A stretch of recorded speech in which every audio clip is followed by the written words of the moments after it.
kusema hii mambo ya BBI ambayo inaendelea Kenya hii, I think imefika pahali ambapo tunafaa tuache hii mchezo mingi. And because we are a democratic society, let each county prioritize the needs that they want to do for their people.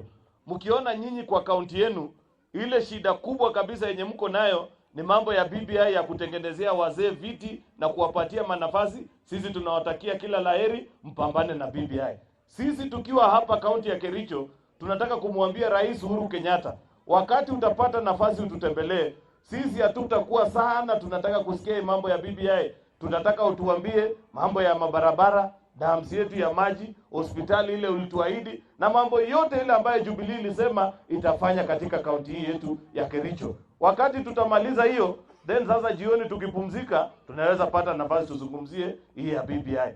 Lakini kama hakuna hiyo, if there is no discussion about the development projects that the Jubilee administration promised in our county, I want to assure you, as sure as the sun will rise and as sure as day follows night, that there will be no discussion on BBI in the county of Kericho.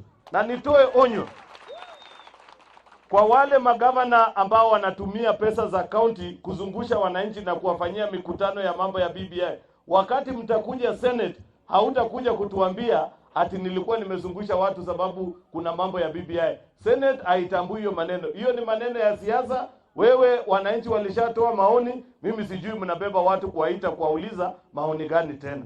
Na msikie vizuri, usije ukasema sikuambiwa wakati huo ulipofika. Basi,